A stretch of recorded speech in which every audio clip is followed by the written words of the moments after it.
The Tampa Bay Lightning are your 2020 Stanley Cup champions. I've been making YouTube videos for 13 seasons now, and this might be the most wrong I've ever been about a team. Not the most wrong I've been about an individual player. I called Nick Robertson a defenseman. But I, like all of you, watched the Tampa Bay Lightning last year. Watched them get swept in the first round by the Columbus Blue Jackets in humiliating fashion. Up 3-0 in Game 1. Lightning fans, I know you're watching, just bear with me. You just won the cup, okay? They were up 3-0 in Game 1. Lost that game. Victor Hedman getting turnstile. Nikita Kucherov humiliating himself. And the Tampa Bay Lightning getting eliminated. And during the summer, I said, there's just no chance they get close. There's just no chance they don't blow this up. It's impossible that the Tampa Bay Lightning players look around their locker room and aren't broken. There's no chance they look around and say, I can win with this group. And in terms of trades of any significance,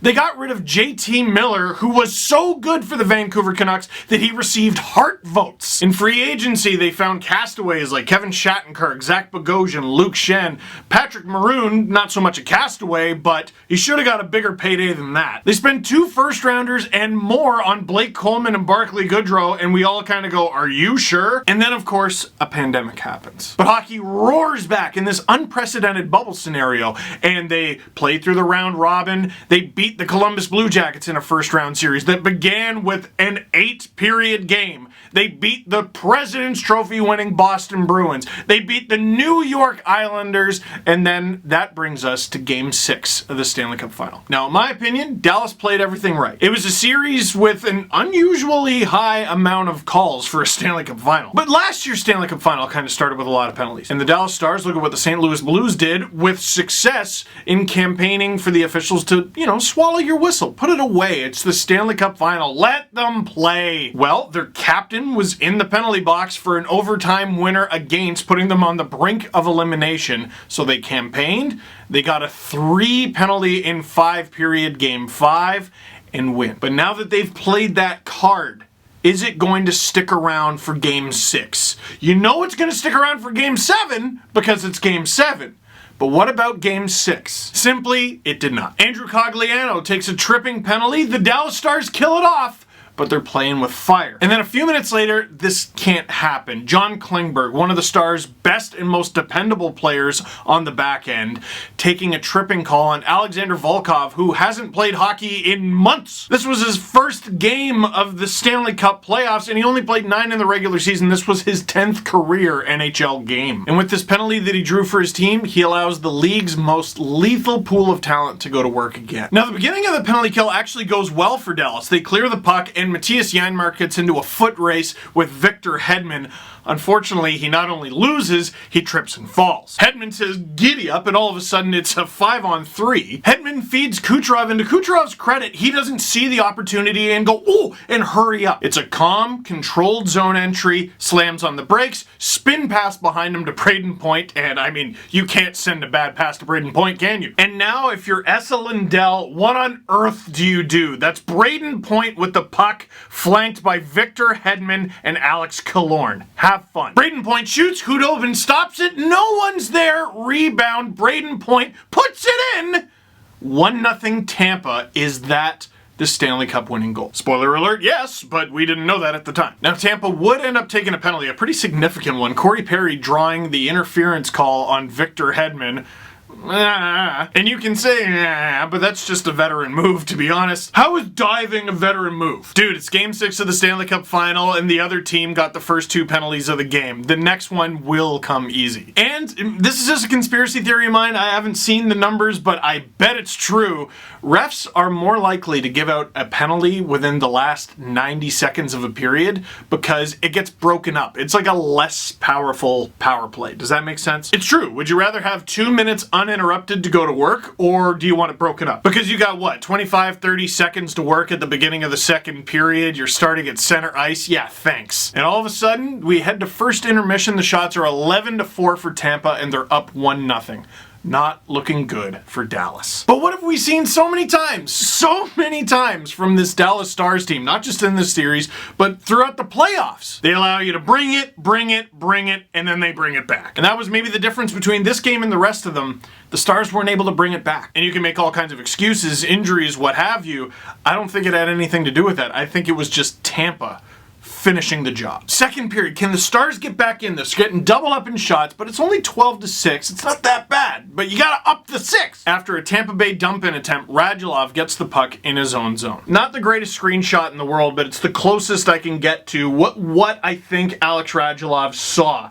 He saw a potential for a 3-on-2 opportunity if he can just hit the high man. I think it was Joe Pavelski. Doesn't really matter who it was. He saw a 3-on-2 opportunity, but it involves the pass getting through a crowd while Tampa is changing. And Patrick Maroon sees what's happening. And Maroon, to his credit, wasn't easy. It's not like it was along the ice. He bats the puck down at a midair and attacks. Now it's a 3-on-2 going the other way. Sends it over to Cedric Paquette, over to Blake Coleman, and all of a sudden the price they paid at the deadline doesn't seem so high. The Tampa Bay Lightning got the guy who was second in goals per game on the Devils and made him a depth player. It's obnoxious! Radulov made a bet and got bit. It's 2-0 Tampa, and now what? Now it's very obvious, isn't it? Maybe in the regular season with a 2-0 lead, it's less than halfway through the game, maybe in the regular season, Tampa would keep their foot on the gas and they'd try to win the game, 7-1 like they do. And yeah, they did outshoot Dallas 10-4 in the second period, but it was very different. They were very protective of the puck, very tidy. There was the Ryan McDonagh penalty. It got canceled out by the Corey Perry goaltender interference penalty. I wonder if the ref saw the penalty from the first period and went, "We'll get you back." And then in the third period, still a 2-0 game. Ryan McDonagh heads to the box with about 4.5 minutes to go for what I assume was the longest 2 minutes of his life. And the Lightning,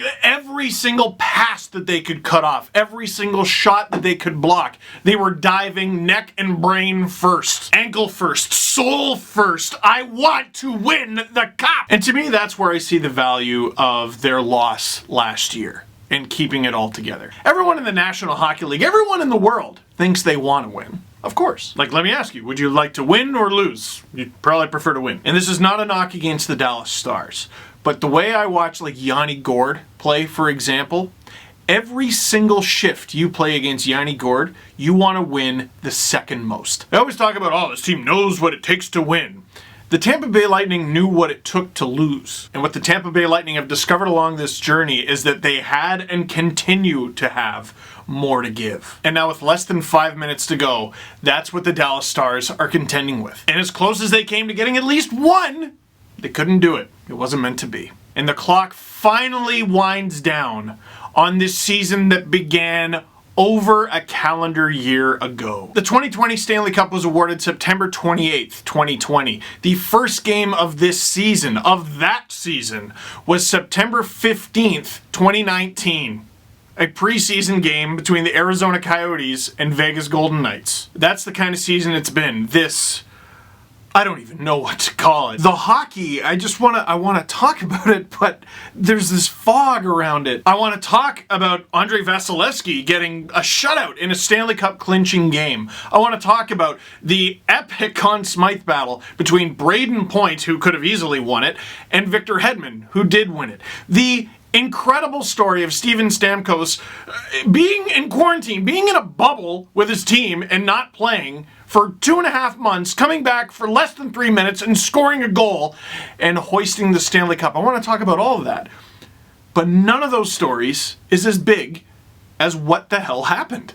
They're not. As Chris Johnston pointed out, over 30,000 COVID tests have been doled out in 2 different bubbles over the last nearly 3 months to get this to happen, to get us to this point, to award a Stanley Cup. And the question everyone seems to be asking today is, where do we go from here? I have no idea.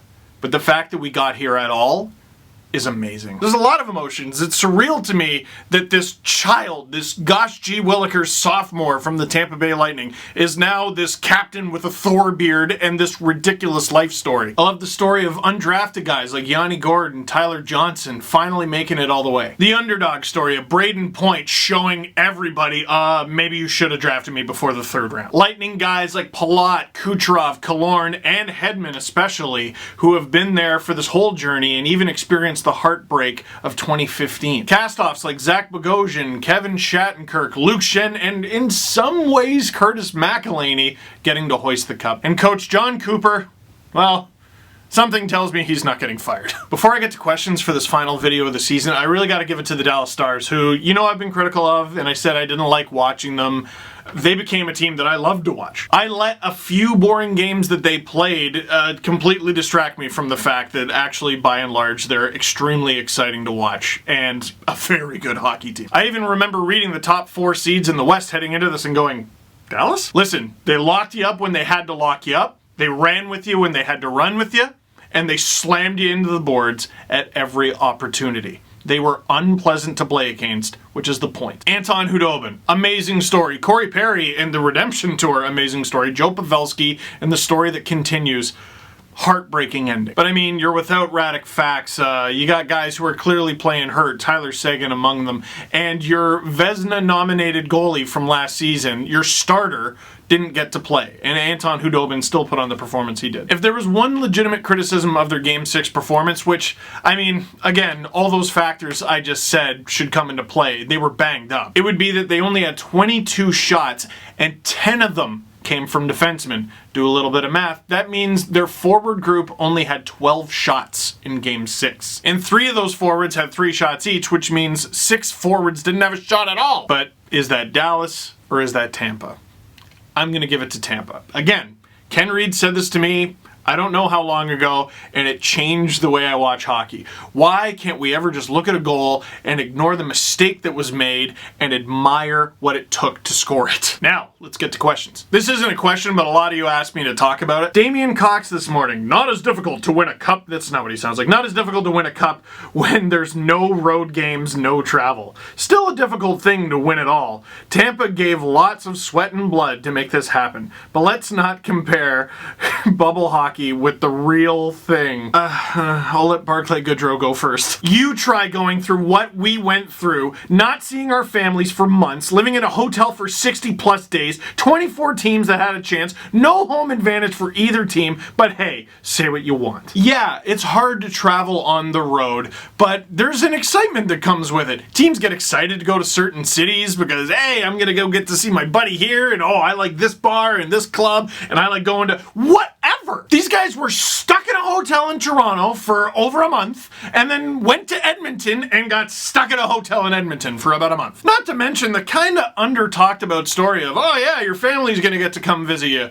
Barely any families did get to visit. You're FaceTiming your mom, your dad, your wife, your kids for like 2.5 months. How does that make you feel? If you listen to what the players on both sides, Tampa Bay Lightning, Dallas Stars players, you listen to what any of them had to say, they thought it was terrible. They praised the bubble. It worked very well. It served its purpose, but that didn't make it easy. You can look at this COVID Cup, or whatever you want to call it, as something different, for sure, and I think that's fine.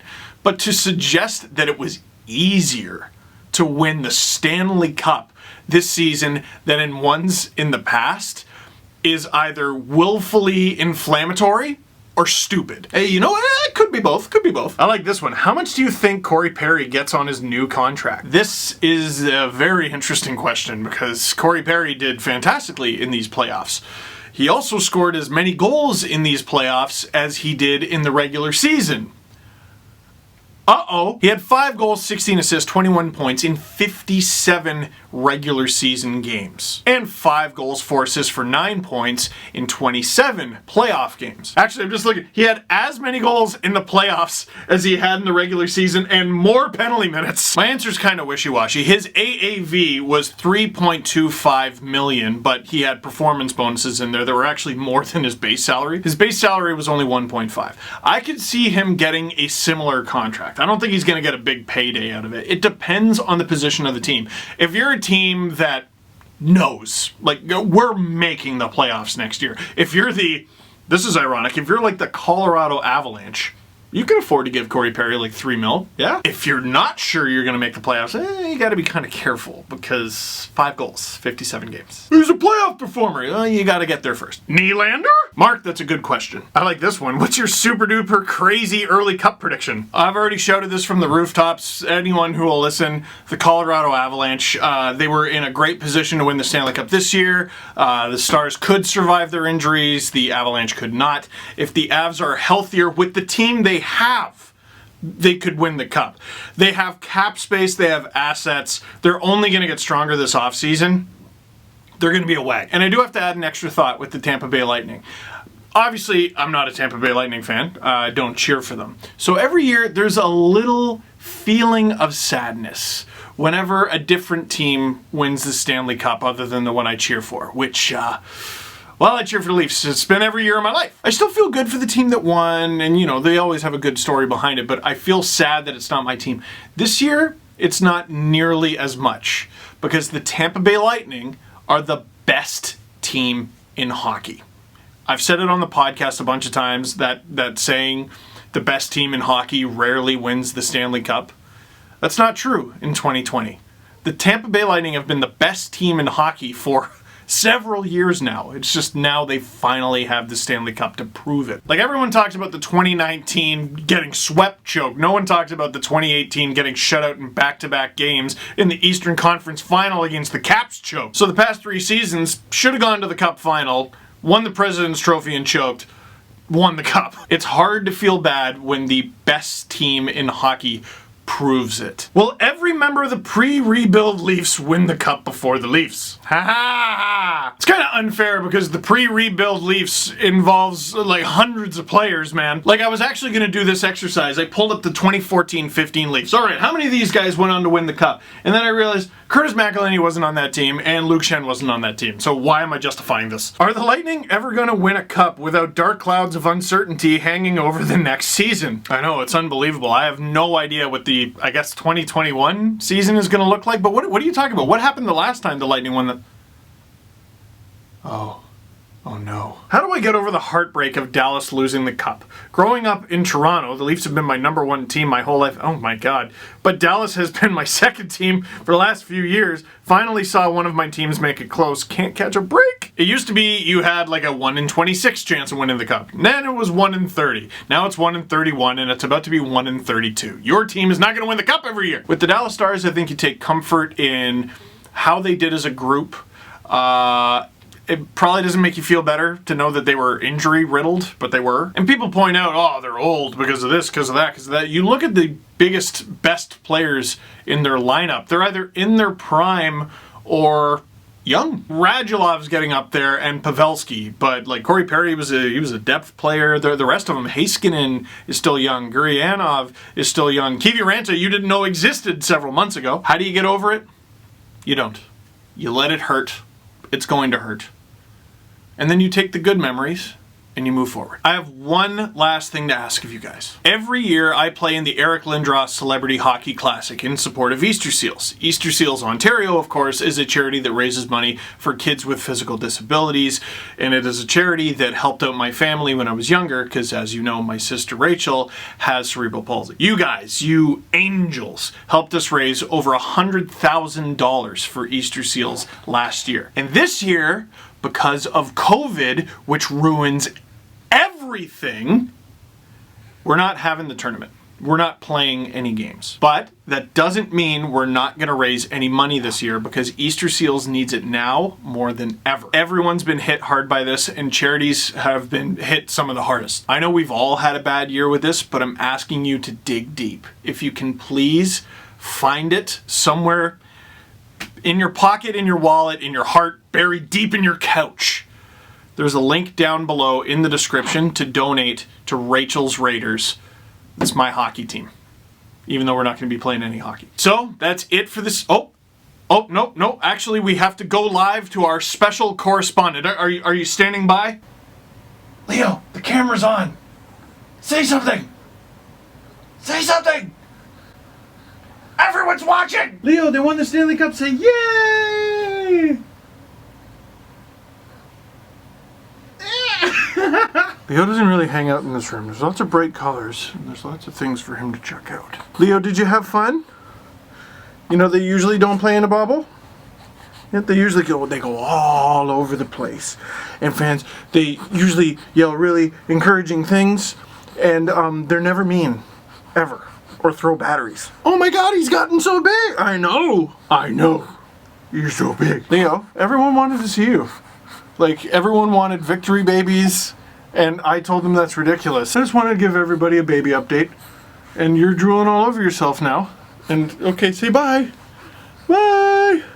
Say yay. Leo, I love you. Mwah. Daddy's gonna poke you in the eye with his nose all your life. We gotta do one more thing, okay, drooler? So that is it for this one. Thank you very much for watching.